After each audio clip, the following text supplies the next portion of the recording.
और जी महाराज। सेनापति जी महाराज। बहुत दिन हो गए मुझे देवलोक की अप्सराओं से प्रतिक्रिया करते हुए मेरा मन अब आनंदित नहीं होता है। आपको हे सूर्यदेव। जी महाराज। आप बताइए, आप सब जगह भ्रमण करते हैं, क्या कोई इस त्रिभुवन में कोई मेरी रंभा और मेनका से बढ़कर यदि कोई स्त्री है तो मुझे उसका अवलोकन कराइए। जी महाराज। महाराज, मेरा तेज इतना होता है कि मेरे तेज के कारण सारी स्त्रियां अंदर चल जाती हैं, इसलिए मुझे नहीं पता पृथ्वी में कोई सुंदर स्त्री है या नहीं। हे चंद्रदेव। जी महाराज। आप तो मेरे बड़े ही नहीं, मेरे सहचर हो, मेरे मित्र हो। कृपया आप ही मुझे बताओ कि इस संसार में क्या कोई ऐसी स्त्री है जो मेरी उर्वशी और मेनका से भी सुंदर हो।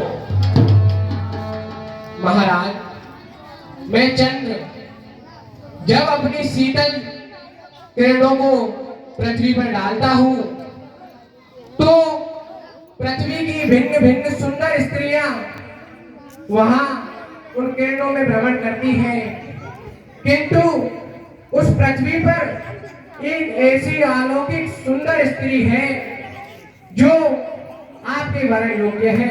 बताओ बताओ बताओ, मैं पूछने के लिए बड़ा लालायित हूँ। महाराज, वह श्री गौतम ऋषि की भार्या अहिल्या है।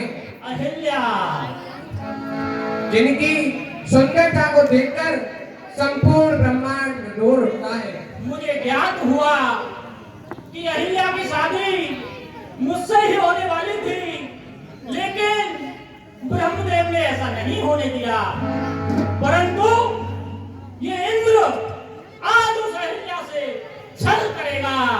हे चंद्रदेव। महाराज, मुझे आप पर पूरा विश्वास है और भरोसा है कि आप इस कार्य को कैसे भी संभव कराएं। जी महाराज।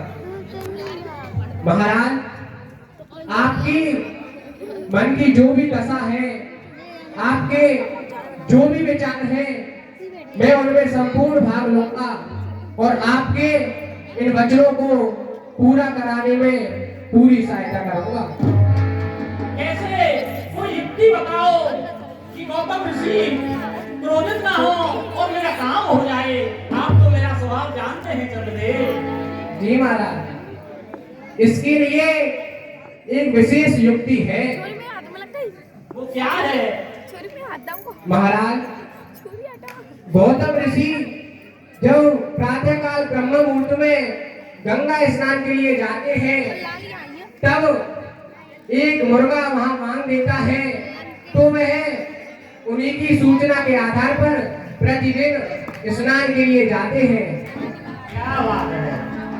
तो चंद्रदेव, अब तुम प्रातः होने से पहले ही मध्यरात्रि में मुर्गा बनकर जाओ और बांग लगाओ, ताकि गौतम ऋषि गंगा स्नान के लिए चले जाएं और मैं अपना कार्य सिद्ध कर सकूं। जी महाराज। मुझे आपसे यही आशा है और आप वहां रहकर मेरा पहरा लगा देना। जैसी आपकी आज्ञा महाराज। जाओ।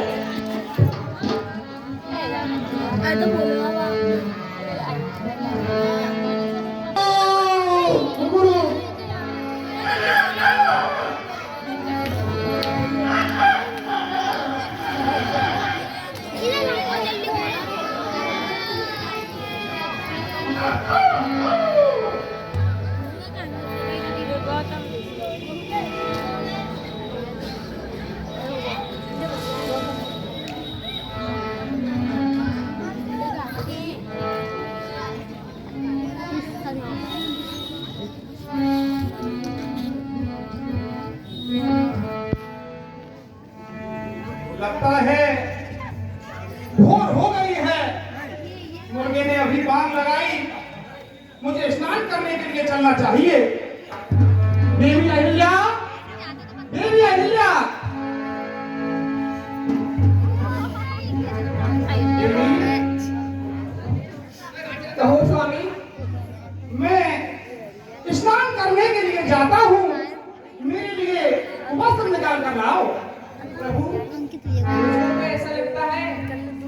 अर्धरात्रि नहीं हुई है।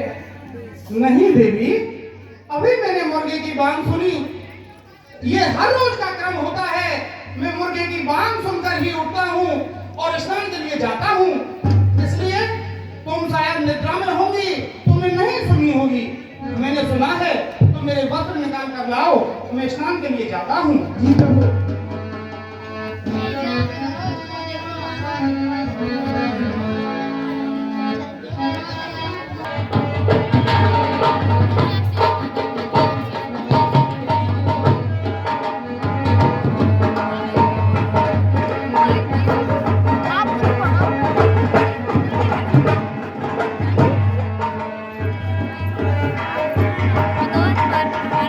अभी स्नान के लिए चले गए और मैं उनका ही वेश धारण करके आज अहिल्या का छल करूंगा।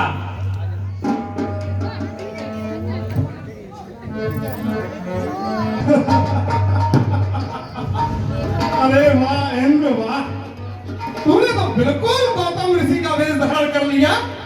वाह चंद्र, बहुत बहुत धन्यवाद तुम्हारे लिए मित्र। अब मैं देखता हूँ, अब मैं चलता हूँ अहिल्या के पास।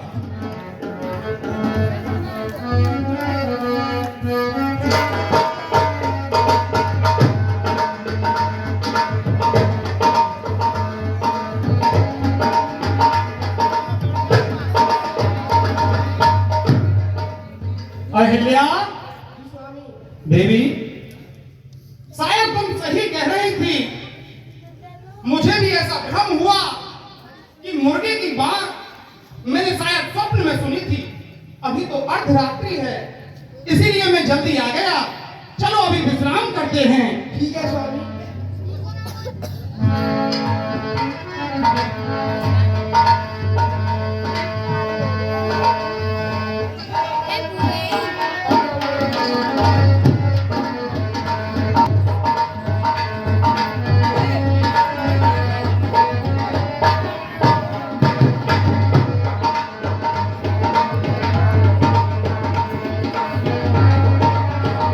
अब मैं गंगा स्नान कर लेता हूँ।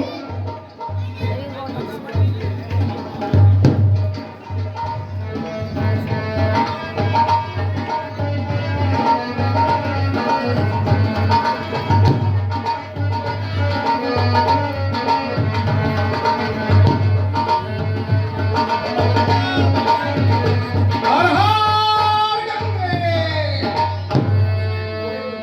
हर हर। और ये कौन इस अर्धरात्रि को और मुझ में प्रवेश कर रहा है? कौन है तू? हे गंगे माँ, मैं गौतम ऋषि कौन? हर रोज आता हूँ। पुत्र गौतम जी, और तुम इस समय अर्धरात्रि को और स्नान करने के लिए आ गए? अर्धरात्रि माते, लेकिन अभी तो मुर्गे की बांग सुनी मैंने, लगा कि भोर हो गया, मैं स्नान करने चलता हूँ। अरे बेटा, तेरे साथ में अवश्य ही कोई छल हो रहा है। क्या? तू इसी समय कुटिया पर जाकर के देख, तेरे साथ में छल हो रहा है।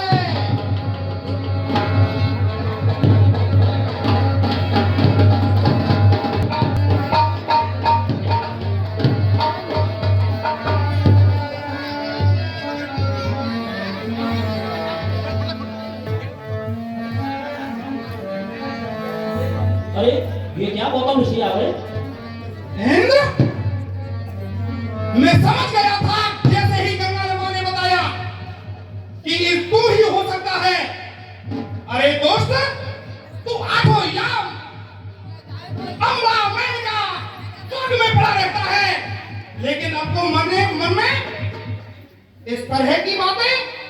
तुमने एक स्त्री का स्तंभ खत्म दिया है। इंद्र, मैं तुम्हें श्राप देता हूँ, तुम्हारे शरीर में सैकड़ों छिद्र हो जाए। अहिल्या, तुमने एक परपुरुष को नहीं पहचाना। मान लिया कि ये मेरा भेष धरकर आया था, लेकिन तुम तो पतिव्रता नारी हो। तुम्हें तो ये पहचान लेना चाहिए था कि ये इंद्र है। मैं तुम्हें भी श्राप देता हूँ कि तुम अभी पत्थर की बन जाओ। अंजलि, तुम भी इन्हीं के साथ थी, तुमने भी नहीं देखा? मैं तुम्हें भी श्राप देता हूं कि तुम्हें कुंवारी के पुत्र होगा। हे मुनिराज प्रणाम। मुनिराज, मेरा ये दोष है, ये क्षमा के योग्य नहीं है। बिल्कुल क्षमा के योग्य नहीं है इंद्र। लेकिन आप संत श्रोमणी हैं, कोमल हृदय रखते हैं, इसीलिए आप मुझे अपने साथ से मुक्त कर दीजिए। मैं आपको बार बार प्रणाम करता हूँ, आपके चरणों को नमन करता हूँ। इंद्र, इस क्षण में अवश्य चंद्र ने तुम्हारा साथ दिया है, वह कहाँ है? वो यही पहले पर चंद्र, मैं तुझे भी श्राप देता हूँ कि आज से तुझे भी हमेशा धब्बा दिखाई देगा। हे प्रभु, मुझ पर कृपा करके मेरे साथ का कोई निवारण करिए। इंद्र, श्राप तो लग गया, ये वापस तो नहीं हो सकता, लेकिन इससे छुटकारा कैसे, कब मिलेगा, कैसे मिलेगा, ये मैं तुम्हें बता देता हूँ। बताओ मुनिराज। त्रेता युग में स्वयं नारायण भगवान श्री राम के रूप में अवतार लेंगे और वह ऋषि विश्वामित्र जी के साथ अपने छोटे भाई के साथ यहां से होकर निकलेंगे। इसलिए उसी समय अहिल्या का उद्धार होगा और जिस समय राम जनकपुर में पहुंच जाएंगे और वहां सती के धनुष का खंडन करेंगे, उस समय सभी लोग केवल अपने दो नेत्रों से दर्शन करेंगे, लेकिन